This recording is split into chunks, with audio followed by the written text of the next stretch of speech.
Good evening, everybody. I'm going to welcome you all to the joint meeting of Infrastructure and the Board of Public Works.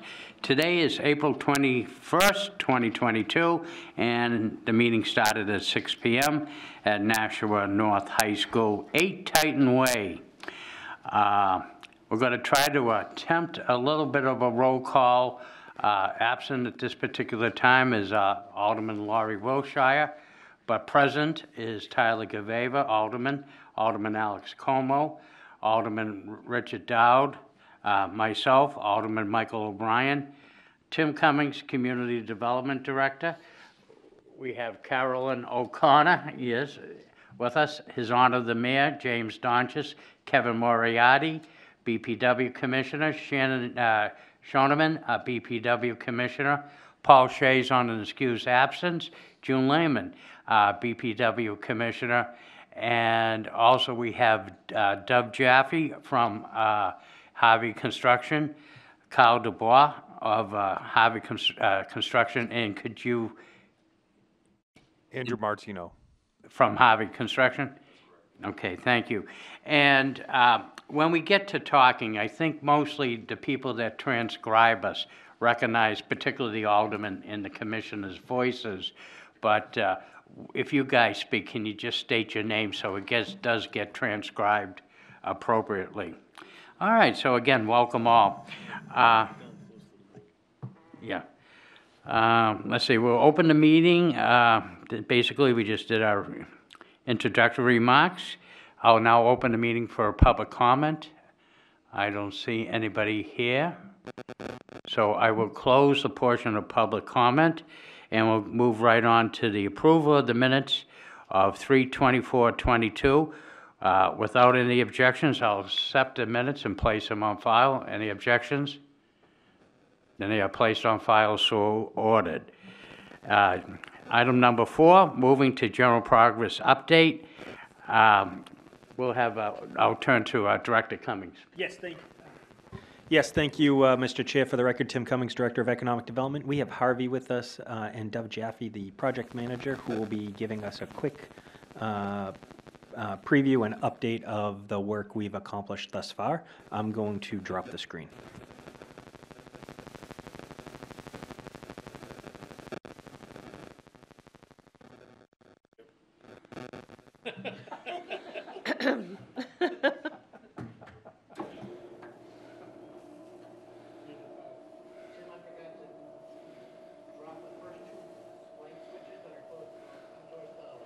Mr. Mayor, you might want to watch your head. There you go. Whoa. Yeah, this is part of the construction progress. I do recommend maybe helmets for people close to the screen, yes.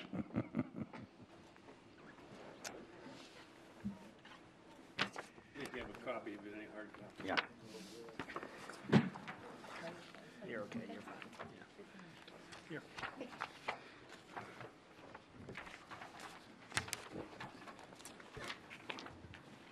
And if I may, Mr. Chair, I'd like Dov to start the discussion. Absolutely, thank you.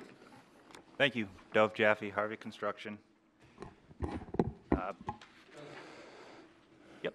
First slide here is a rendering of the building. I didn't share this last time, but this is the isometric view that'll show the finished building and a couple of milestones taken from the schedule. Really, these are the key dates targeted to deliver the project, including foundation being completed this month, structural steel by the end of July, the roof and the building weather tight really by the end of the summer, and the building substantially complete by the end of the year.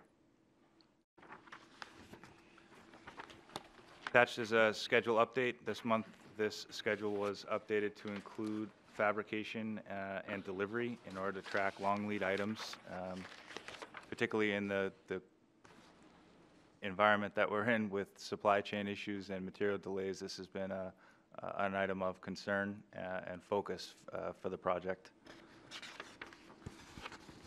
Over the last month, we did do a schedule workaround due to the delivery of the structural steel. So we made the change to proceed with under slab piping prior to structural steel being delivered in order to maintain the project schedule. And really, as you can see, it has compressed many activities as part of the project. The critical path still runs through building weather tight, including masonry, roof, windows, doors, and then mechanical, electrical, plumbing, and finishes.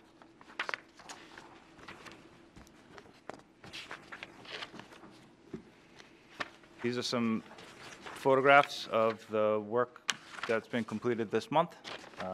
Particularly, it's been primarily site work, preparing the new entrance at West Hollis Street, drainage structures and piping, site cuts and fills, and the installation of a new drainage basin for stormwater control, installation of underground utilities, and other site infrastructure such as light post bases.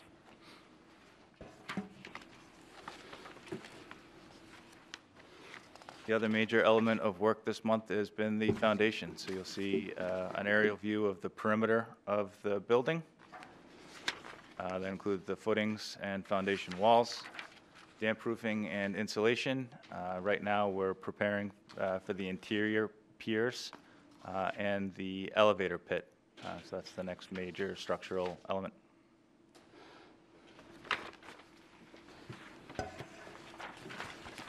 Any questions?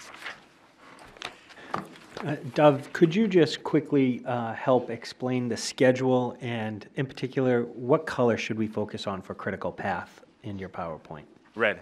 So the critical path of the schedule is red, and meaning that any item identified as red, if there is a slip in those items, it will impact the overall completion date of the project. Thank you.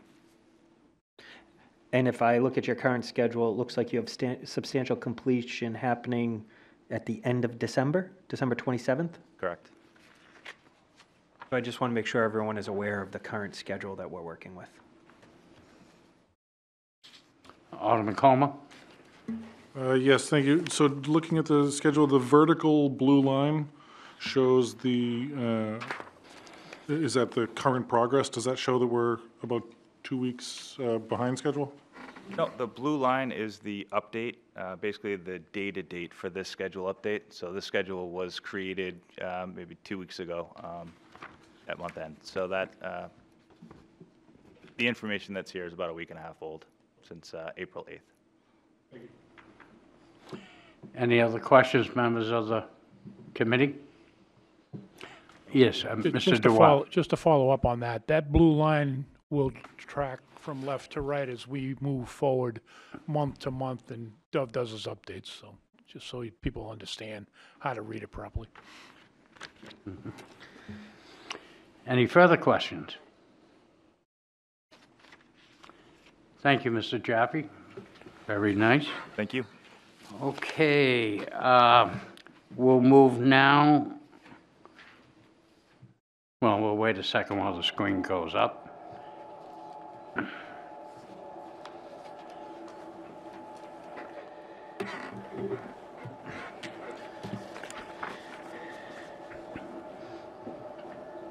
Thank you, Mr. Chair.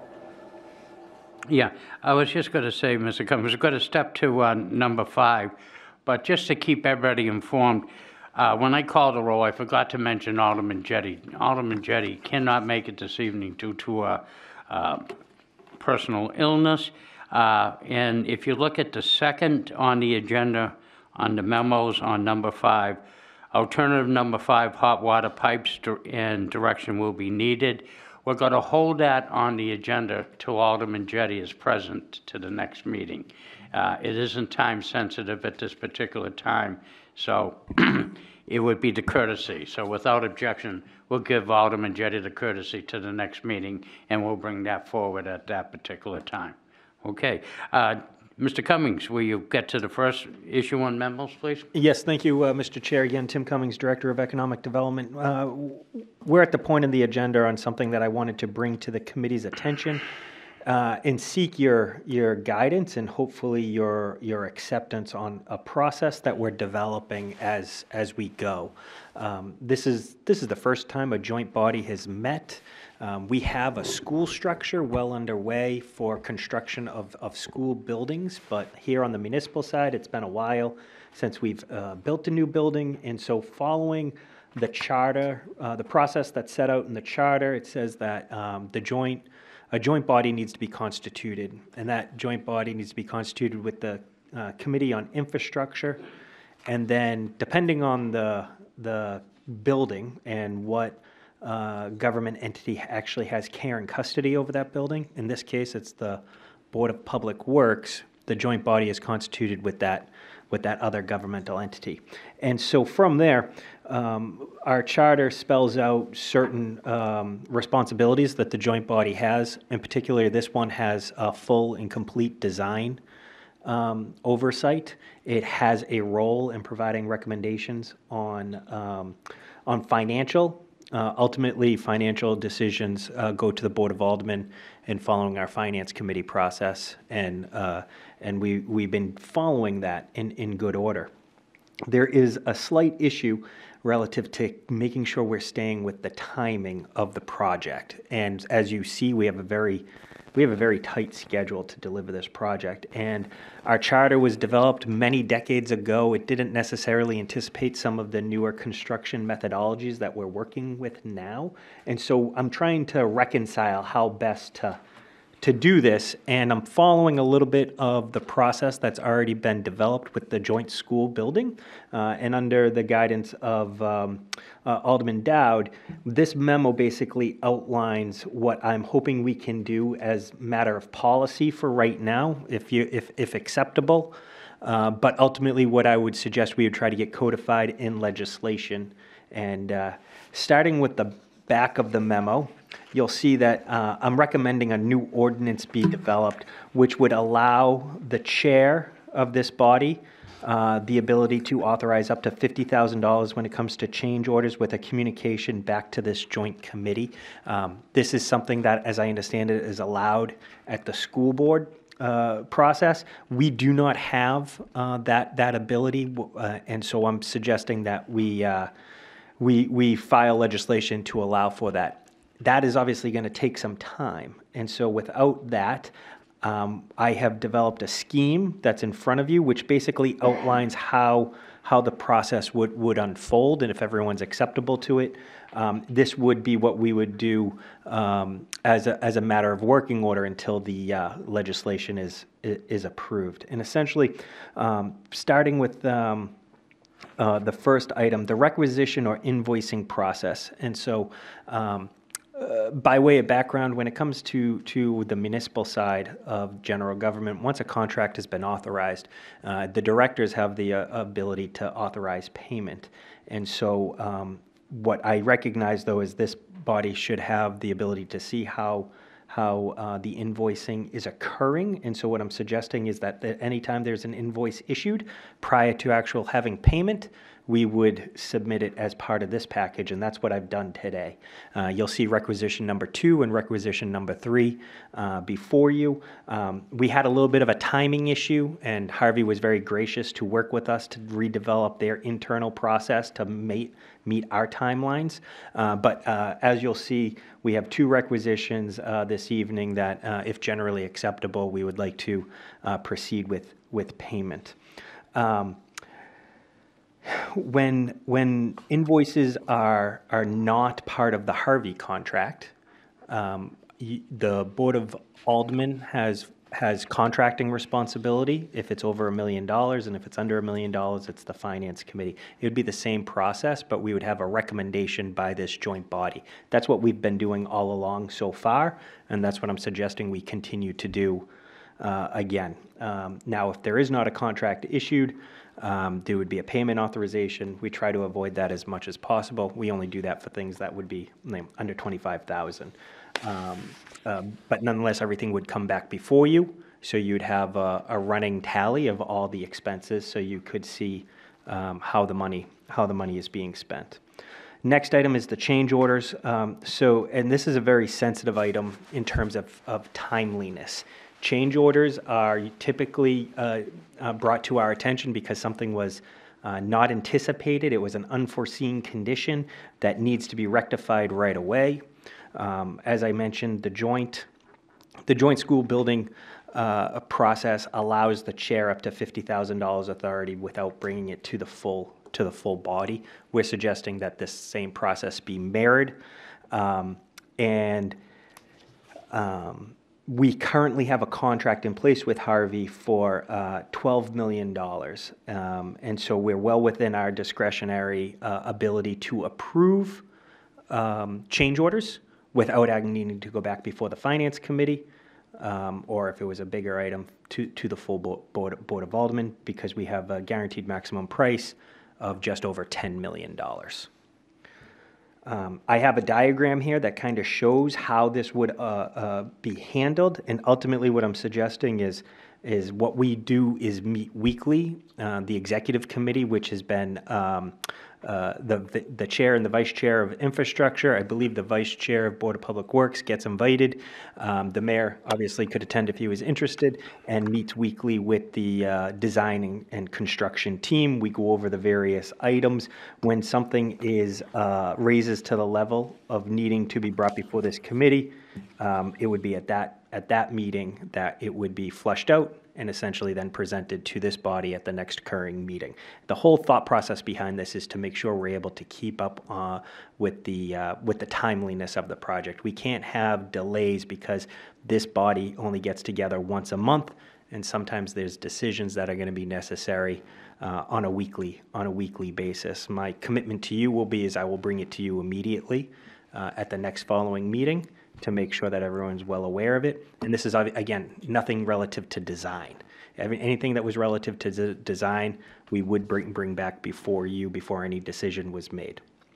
So that's essentially what the memo before you says. Mr. Chair, I am asking for a vote on this to make sure that I am in good stead in terms of how we proceed moving forward. But I would ask for your favorable approval of this. Thank you. Thank you, Director Cummings. I'll open it up for questions. Alderman Dowd? And just before I go too far, the authority for my 50,000 is from the Joint Special School Building Committee, not the Board of Education. There are 5 members of the Board of Education, 5 members of the Board of Aldermen on the Joint Special. And the 50,000 is to keep from having unnecessary delays, because they can cost you a lot more than 50,000. I can give you several instances, but it has to be something that it can't wait a month for another meeting. And you know, we don't want, for instance, if something was happening with a new construction site, and I've got like 50 people from Severino and God knows how many other companies down there working, and they come upon something that a decision has to be made right away, or they all go home. No. As long as it's up 50,000, I can tell them to go ahead, and then we bring it to the next joint special and say, hey, this was urgent. It was going to cost us a ton of money if we didn't move on it. It's not outside the scope of what we're doing, and it gets approved. So with that, if you want, I'll make a motion to adopt the policies and procedures that you've outlined in your memo. Okay, further questions on the motion? Commissioner Moriarty. I guess I'm not clear on who are the... You turn your mic on. I'm sorry, I guess I'm not clear on who are the voting members of the executive committee. Great question. And so the executive committee, I would suggest, is an informal group with no quote unquote voting responsibility, but it is the term we use where what I refer to as the owners meeting occurs. So the owners of the project, which has been the director of public works, myself, some senior staff for DPW, along with the construction team and the design team, get together with the vice chair and the chair of infrastructure, and as I understand it, the Board of Public Works has a member that could participate if they were interested and had the ability to. at these weekly meetings. I know That would be the vice chair, right? Or I believe me so. as the chair, so. I believe that's so. you. Which brings me to another point, is that I think these meetings occur on Thursdays at 2 o'clock, which I am unable to attend as the vice chair. So if there's another member of our board who would be mayor, you'd like to select for that, I just can't make those meetings at that time. Do we And have I any think, volunteers? Commissioner Moriarty, I think that's a housekeeping issue. You could probably bring that up within your board and then, and then have that discussed and, nominate somebody, because we would love to have you, obviously, yeah. Alderman Dowd. On the joint special, we have a similar thing. We have an executive committee meeting on Wednesdays, usually by Zoom, because our architect is in Maine. In fact, he's supposed to be here at 8 o'clock. But it's to discuss things that there's no voting, there's no decisions made. Right. It could be, hey, we've got these alternatives, which way do you think the joint special would like to go? And we give them ideas. We talk about things that are coming up. We get a heads up on PCOs and PCOs coming up. It's just administrative things. It's no voting. Nothing can be authorized at the executive meeting. It'd be the same thing here. For instance, in our meetings on this building, I've sat in and there were things that came up that we were already have tackled on the joint special on school buildings that I would mention to Dove, and say, hey, we already went down that path with the fire department. Here's what you need, call them, say that's what we're doing, and it's just things like that. It's no voting. It's just information. Thank you. Okay, Mr. Mayor. Yeah, so what, if the change order were more than 50,000 in an emergency situation, what would be the procedure then? We have an emergency meeting of this committee. Okay. Because hopefully we don't run into things that expensive. We've done enough engineering up front that we should be avoiding those types of things. The most expensive one I remember was when we were building the Nashua High, this building, and they had a pipe that ran up on the 3rd floor and a pipe on the 1st floor and no pipe on the 2nd floor. And, we couldn't stop the construction. They had to authorize it to go ahead and put the pipe in. And I don't think it was that it wasn't 50,000 probably. And so we can get it done, and then we bring it back to the joint special and say, hey, this is what happened, this is why we authorized it, and, we couldn't just sit there for a month, because contractors sitting around, especially like Severino, who's doing the new school, if they leave, they're not coming back. Mm-hmm. They get jobs lined up, and they want to get in, get out, and so they can't wait around. And so decisions have to be made, and they're usually minor things. If it's real minor, the joint special is given Sean Smith, in case I'm not around, authority up to 5,000. Those are really minor things, and we're not going to, cause a major cost increase because of something minor. So it's to keep the project moving and keep the cost down. Further questions, Alderman Comeau. Yes, thank you. So I generally have no issue with setting this up so that it's like the joint special. My only question, maybe through you to Director Cummings, you said that you recommend a possibility of a new ordinance kind of to codify this. Is there any legal ramifications for us? Do we have to wait for that to happen before we start doing this, or? Director Cummings? Yeah, no, so long as there's consensus here that under policies and procedures that we're operating in good working order. But I would recommend and would want, and it's not so much for this project, this is actually for future projects.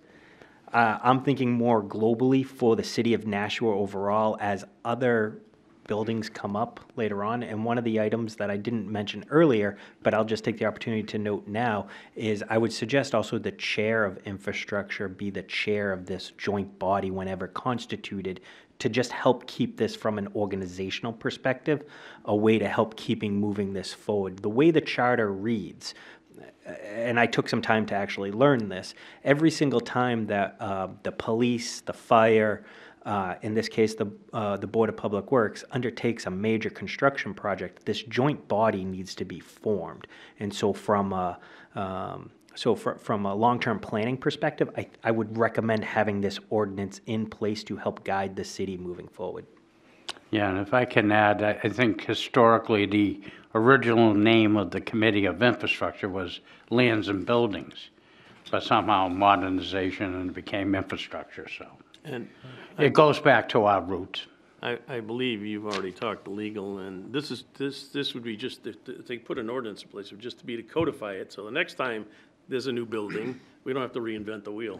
It would eventually stop us from having this process right here, because it would be understood at this point. This is, as I said, this has been an evolving process, because this is the first time we've ever constituted such a body.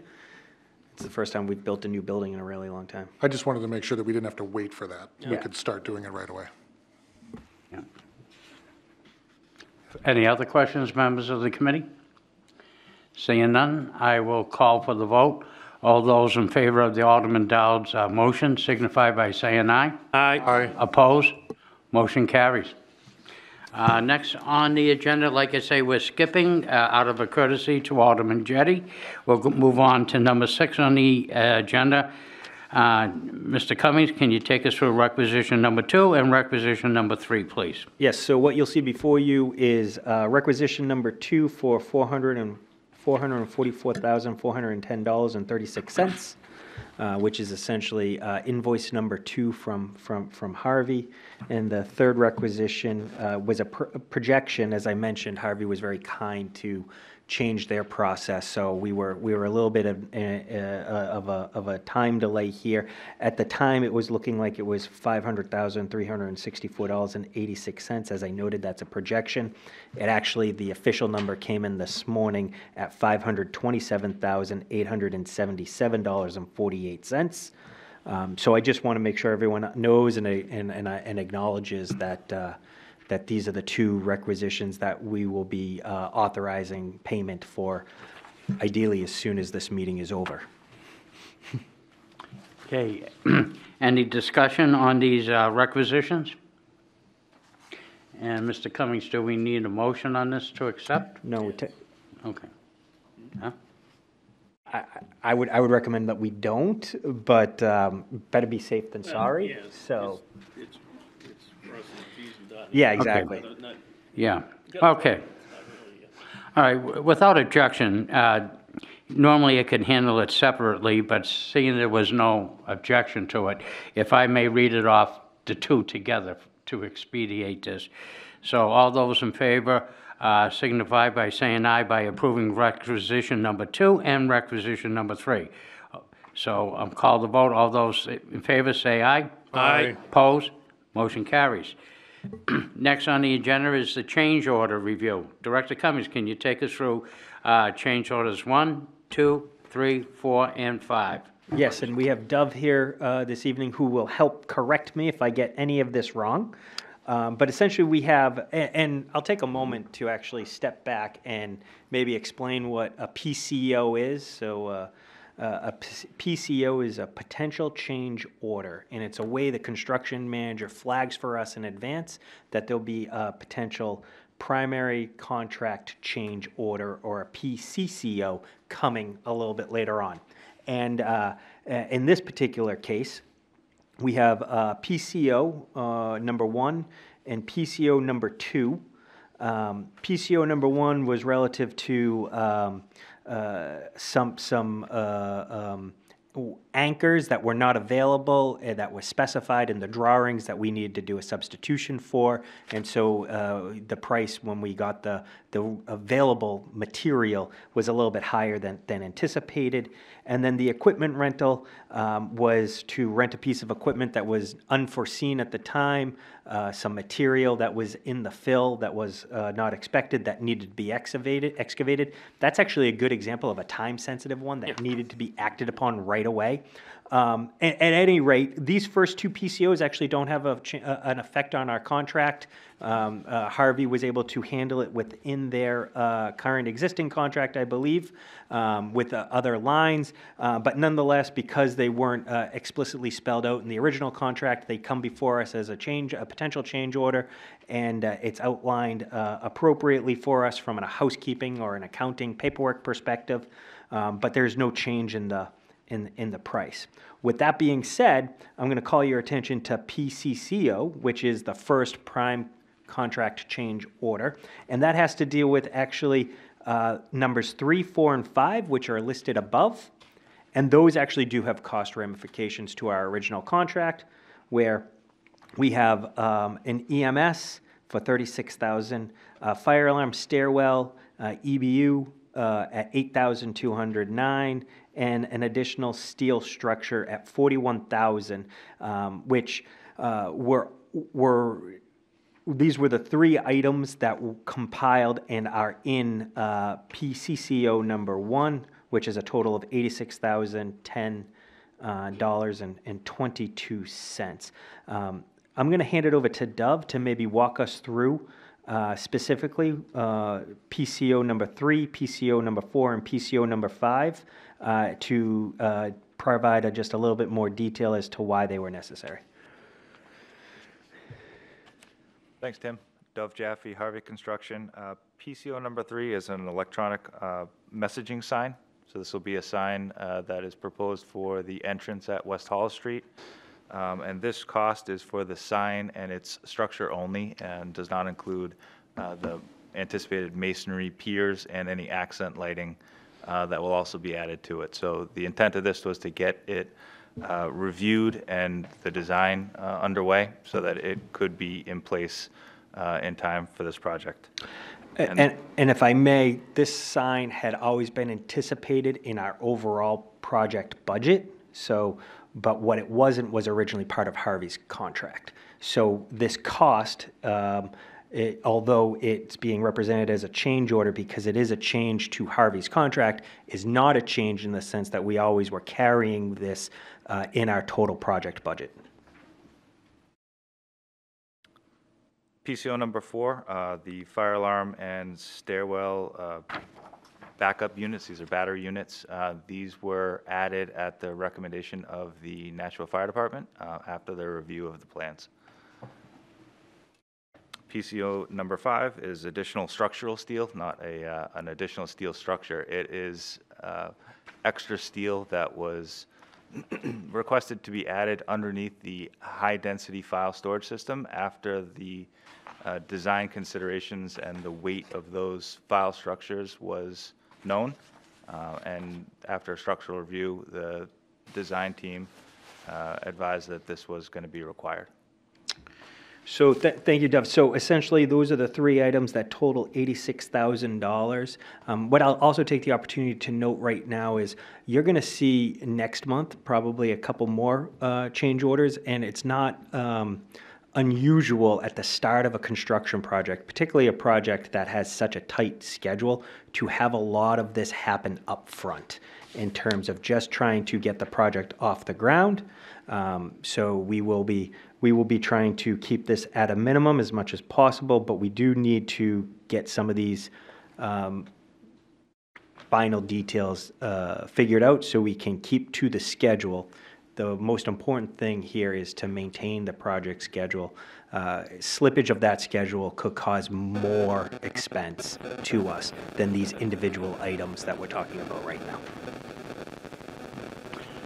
Okay, anybody would like to have a discussion on these potential change orders? Okay, seeing none. Also, too, without objection, would the committee mind if we just read them off in totality and we'll vote on them at once? Yes. Okay, seeing without objection, then I'm looking for a motion. The motion will be to accept PCO number 1, thermal anchors for $17,675,000. PCO number 2, equipment rental, $16,341.60. Potential change order number 3, EMS, $3,640.63. PCO number 4, fire alarm stairwell EBU, $8,209.59. And PCO number 5, still added structural, $41,160 even. And combined will be PCCO number 1, which will include PCOs 3, 4, and 5, in a total of $86,010.22. Okay, all those in favor signify by saying aye. Aye. Opposed? Motion carries. Other contracts, Mr. Cummings. Yes, thank you, Mr. Chair. So now this is not so much Harvey contract driven, but is part of the total project cost. What you have before you is two contracts that I would like your recommendation on because they do need to go on to the Finance Committee for approval. The first one is for the filing system. This is a specialty system that will help, in particular, our engineering department with various plans and storage. That is at $95,016.76. And then the other contract is for furniture.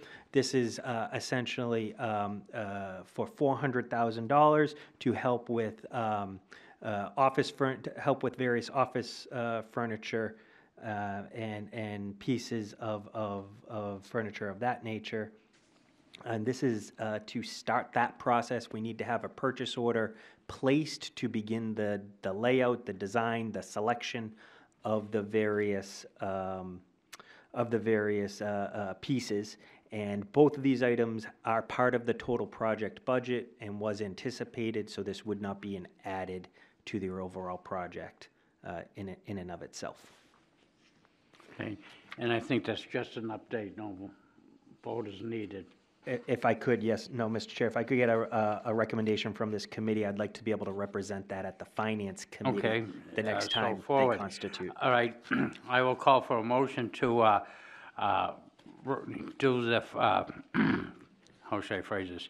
To allow Director Cummings to work on the filing system and the furniture and seek forward the recommendations, codify the recommendations that are needed therefore. So moved. Thank you. All right. All those in favor signify by saying aye. Aye. Opposed? Seeing none, motion carries. Moving to number 9, old and miscellaneous business items. I don't have anything on the agenda. And at this particular time, nobody's in the audience, so we're going to skip the second public comment. Just a little bit of house cleaning. Commissioner Moriarty brought up a good point. And Mr. Cummings, can they contact you when they get their representative? I think Director Cummings would be a good anchor.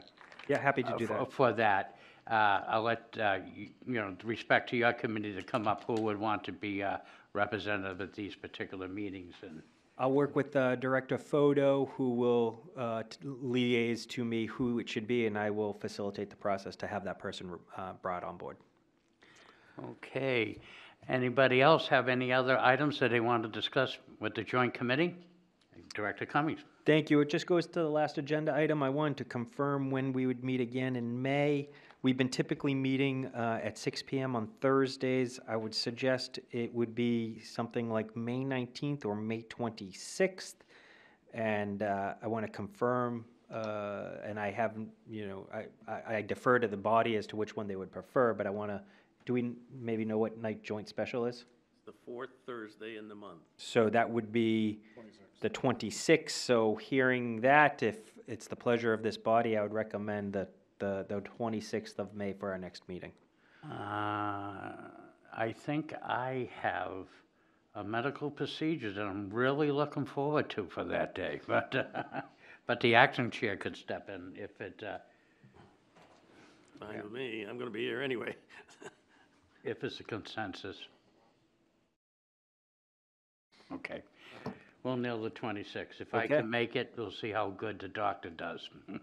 Yeah, typically, the joint special's always on the fourth Thursday. It's not this month because school vacation next week and nobody's here.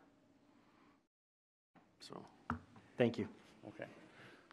All right then. Anybody else have anything to bring up to the joint committee? Seeing nothing. Thank you, Harvey Construction, for joining us this evening. Thank you to both boards for being here, and I'm looking for a motion to adjourn. So moved.